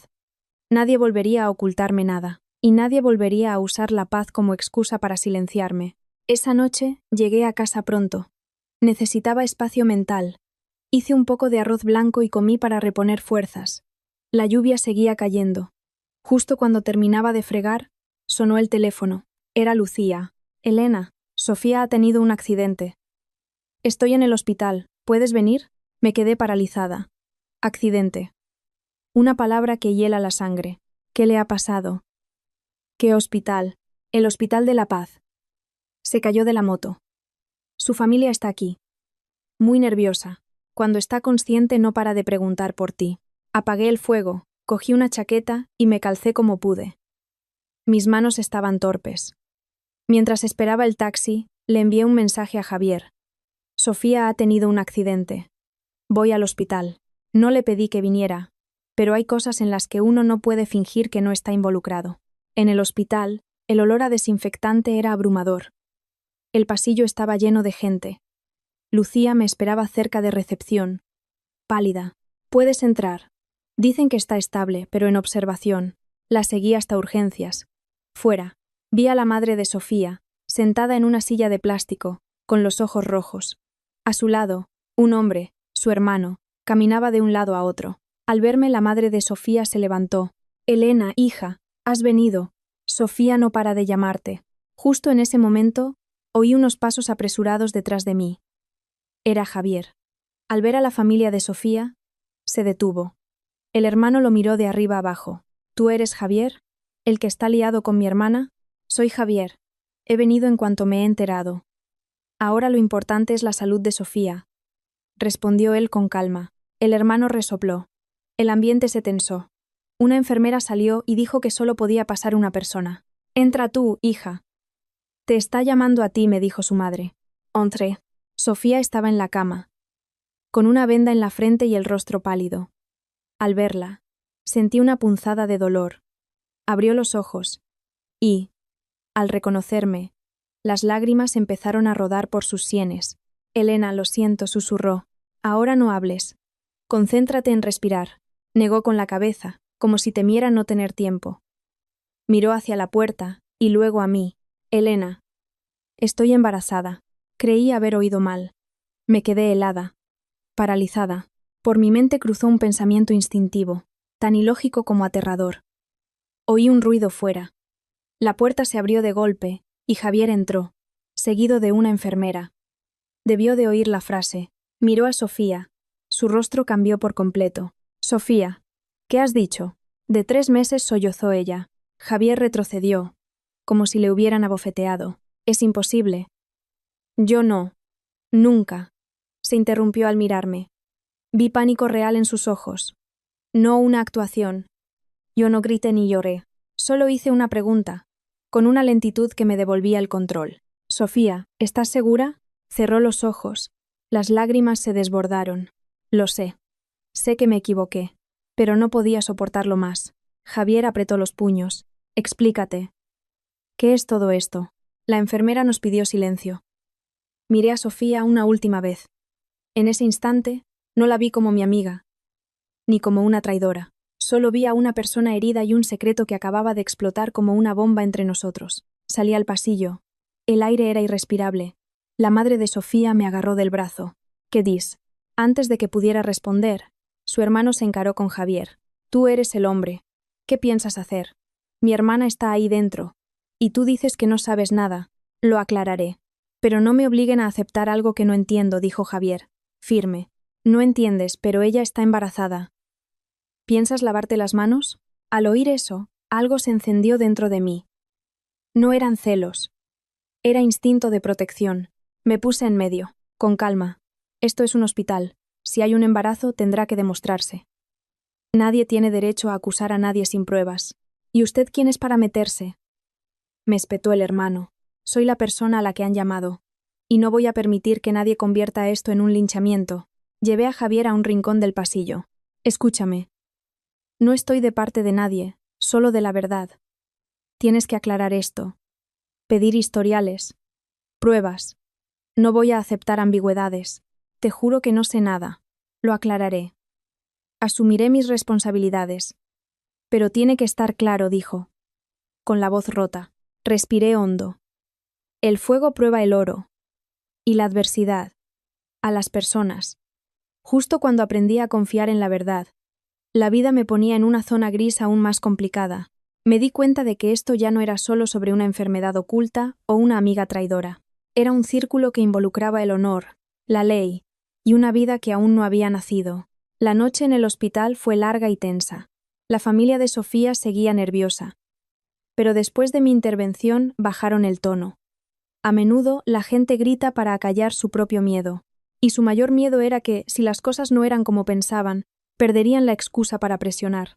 Le pedí a una enfermera que nos dejara entrar unos minutos más, prometiendo no alterar a la paciente. Dentro, con la cortina echada, me senté junto a la cama. Sofía. No he venido a insultarte. He venido a escuchar la verdad. Dilo todo. De una vez, sus labios temblaron. Me equivoqué. ¿En qué? Intervino Javier. ¿De quién es ese hijo? ¿Por qué dices que es mío si yo no sé nada? No lo sabes por qué. Porque lo hice yo sola. Sollozó ella. Esa frase me heló la sangre. Sofía continuó. Entrecortadamente. Cuando estabas en tratamiento, el médico dijo que, por la medicación, era recomendable conservar una muestra. Por si acaso.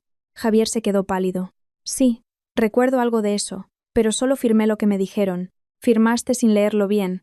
Estabas confundido. Yo gestionaba tu historial. Conocía el protocolo, confesó, rota en llanto. Sentí como si me hubieran tirado una piedra a la cara. Su trabajo era coordinar expedientes. Tenía acceso a todo. Te aprovechaste de su historial, dije.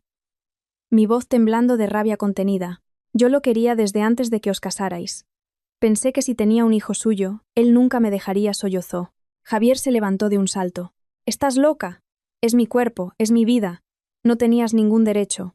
Miré a Sofía. Te hiciste una inseminación artificial. ¿Cómo conseguiste la muestra? ¿Quién te ayudó? ¿Hay papeles? Usé un atajo. Conozco a la gente del laboratorio. Se ahogó en su llanto. Me levanté, mi voz dura como el acero. Suficiente. El niño no tiene la culpa. Pero los adultos que se equivocan deben pagar por ello. No voy a dejar que uses un embarazo para forzar un matrimonio. Al salir, el hermano de Sofía se abalanzó sobre nosotros. Y bien, esto no se va a resolver a gritos. Se va a resolver con papeles, dije, antes de que Javier pudiera hablar. ¿Qué papeles? Está embarazada, eso es todo. Todo debe seguir un procedimiento. Si se ha manipulado un historial médico, esto ya no es un asunto sentimental. Es un asunto legal. La madre de Sofía se llevó las manos al pecho, horrorizada. Saqué el teléfono y llamé a David, un abogado con el que había trabajado. David, necesito asesoramiento urgente. Un caso que involucra historiales médicos. Una posible disputa de paternidad y coacción. David fue directo. ¿Dónde estás? En el hospital. Mantén la calma. No firmes nada. No prometas nada. Voy para allá. Me volví hacia Javier. A partir de ahora, no dirás asumo toda la responsabilidad por impulso. Dirás, asumiré mis responsabilidades según la ley y la ética, una vez que todo se aclare. Nadie va a usarte. Javier asintió. Sus manos aún temblaban, pero su mirada estaba más centrada. Eso era lo que necesitaba. Lucidez. Cuando David llegó, fue al grano. Primero, solicitaremos al centro una copia de todo el historial. Segundo, Nada de acuerdos verbales. Tercero. Cuando nazca el niño, prueba de paternidad. ¿Pretendéis negar al niño? Gritó el hermano. Nadie niega a un hijo. Pero nadie lo reconoce bajo coacción. La responsabilidad de un padre es una cosa. La de un marido, otra, respondió David, con una calma que desarmaba. Me quedé a su lado, sintiendo cómo cada palabra era un ladrillo que reconstruía no solo el honor de Javier, sino el mío propio, el honor de una mujer que no iba a permitir que nadie la usara como telón de fondo para su drama. Antes de irnos, miré a Sofía una última vez a través del cristal. Tenía los ojos cerrados, una mano sobre el vientre. No la maldije. Solo sentí una profunda tristeza. Se cosecha lo que se siembra. Nadie escapa a esa ley. Salí del hospital con Javier y David. La lluvia seguía cayendo. En mi corazón solo había una certeza. A partir de ahora, todo saldría a la luz, porque la oscuridad ya me había robado demasiado. Al día siguiente, mi teléfono no paraba de sonar. Era como si todo Madrid se hubiera enterado. El nombre en la pantalla me hizo suspirar. Carmen. Elena, ¿se puede saber qué estás haciendo? La gente dice que fuiste al hospital con Javier por esa chica. ¿No te das cuenta de lo que van a decir? Suegra. Es un asunto de salud y de papeles. Lo está llevando un abogado, respondí con calma. Abogados. ¡Qué tontería! Cuando hay un niño de por medio, lo mejor es casarse y punto. Así se callan las bocas. Al oír la palabra casarse, sentí que la sangre me hervía. Suegra. La paz no se puede construir sobre una mentira. Javier asumirá su responsabilidad como padre. Pero casarse o no es una decisión que debe basarse en la verdad y en la voluntad propia. ¿Voluntad? Un hombre hace lo que tiene que hacer. No voy a permitir que digan que mi hijo es un canalla. Me reí por dentro. Lo que más le preocupaba no era que a su hijo lo hubieran manipulado, sino la reputación de la familia. Yo no estoy ensuciando el nombre de nadie. Solo quiero que las cosas se hagan bien. Si alguien se equivocó, que pague por ello. Y si Javier no tuvo la culpa, con más razón hay que demostrarlo. Recuerda que estás divorciada. Ya no tienes derecho a meterte, replicó, tensa. Es verdad. Legalmente, no tengo derechos, pero tengo derecho a proteger mi propio honor. No voy a dejar que nadie me utilice como coartada. Y colgué. Momentos después me llamó Javier. Mi madre te ha llamado, ¿verdad? Sí. Lo siento. Solo se preocupa. Preocuparse está bien, pero hay que hacerlo de la forma correcta. Te están convirtiendo en una marioneta. No te das cuenta.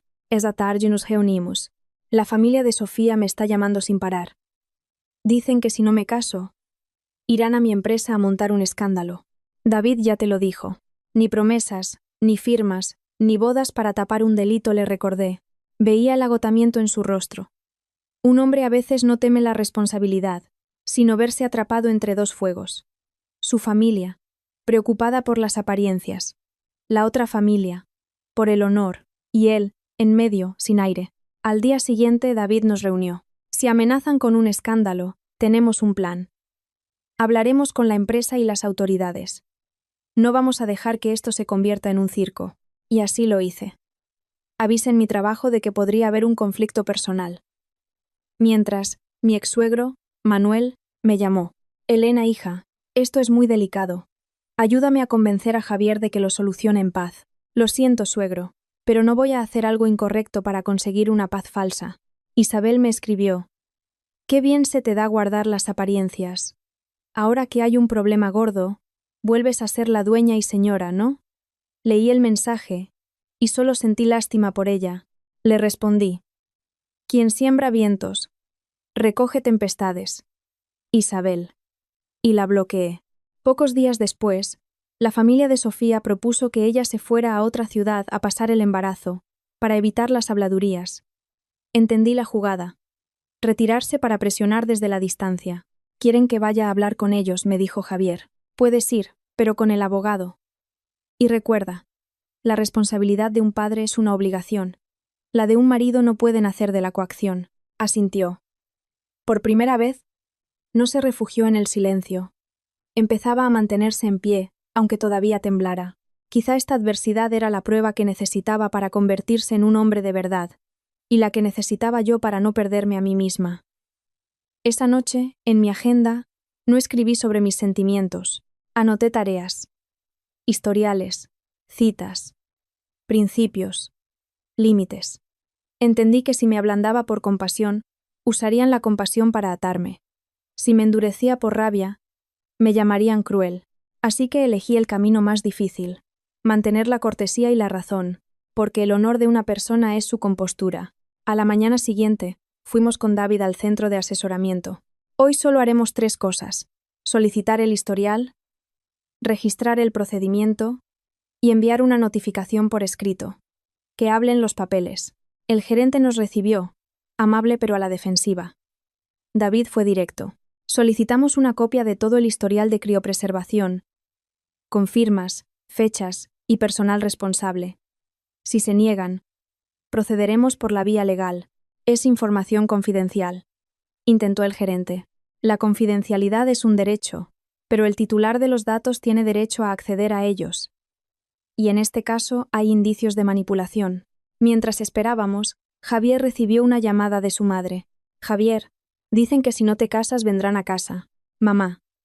Asumiré mi responsabilidad como padre según la ley, pero no me casaré por obligación. No uses las apariencias para forzarme a firmar nada, dijo, con una firmeza que nunca le había oído. Colgó y me miró. Vi cómo, por primera vez, se enfrentaba al fantasma del qué dirán. Cuando nos entregaron los documentos, David los revisó. Había fechas que no cuadraban, anotaciones de procedimientos que no coincidían con las citas de Javier. Y lo más importante, la firma en el formulario de entrega no era la suya. Esto no es mi firma, dijo Javier. Pálido. El gerente empezó a balbucear excusas. En un historial médico no hay quizás, dijo David tajante. O lo demuestran o admiten un fallo en el protocolo. Salimos de allí y David preparó un requerimiento formal. Con esto, se les acabó el chantaje del matrimonio. Ahora tendrán que elegir entre negociar o enfrentarse a las consecuencias legales. Esa noche, ambas partes, con sus abogados, se reunieron para fijar los términos. Sin gritos, sin dramas. Solo papel y bolígrafo. Vi a Javier firmar un compromiso de manutención. Lo hizo con la mirada firme, como un hombre que por fin entiende dónde reside la verdadera responsabilidad. Siento que hayas tenido que pasar por esto, me dijo. He estado aquí porque he querido, para que las cosas se aclaren, no para que me arrastren. Al llegar a casa, me preparé un té. No sentía una alegría ruidosa, sino una profunda sensación de alivio, como si por fin me hubiera quitado una espina que llevaba meses clavada. Recordé un viejo dicho: la verdad siempre sale a la luz. A veces no sale sola, a veces hay que abrirle camino con lucidez. Después de la reunión, todo cambió. La familia de Sofía ya no amenazaba, negociaba. El centro de asesoramiento despidió al personal implicado. Javier cumplió su palabra. Me informaba de cada paso, no como un niño pidiendo permiso, sino como un socio. La responsabilidad de un padre, me di cuenta, no era solo económica. Era, sobre todo, ser honesto. Una noche de lluvia, Javier apareció en mi puerta. Sin regalos, sin excusas. No te pido que olvides ni que vuelvas conmigo ahora. Solo te pido una oportunidad para empezar de nuevo. Pero bien, seré transparente. Seguiré mi tratamiento. Seré un buen padre, pero no dejaré que nadie te obligue a compartir mi carga. Lo miré durante un largo rato. Recordé el pasillo de aquel hotel, la sensación de estar al otro lado de la puerta. No quería que mi vida se repitiera. Javier, no te prometo un nuevo matrimonio, ni que todas las heridas se curen. Pero te prometo una cosa. A partir de ahora, solo camino junto a quien se atreve a decir la verdad. Asintió. Sus ojos estaban enrojecidos, pero no suplicaban. Abrí la puerta. No dije nada romántico, solo una frase muy real. Entra. Está lloviendo, y esta vez, cuando la puerta se cerró, supe que no la abría por debilidad. La abría porque, por fin, yo tenía el control. Hay lecciones en la vida que solo se aprenden con lágrimas. La primera, que querer a alguien no es ocultarle la verdad. La segunda, que el honor no se construye sobre la coacción. Y la tercera, que ya sea como esposa o como mujer, una debe mantener la compostura. Y mi compostura eran mi dignidad y mis límites.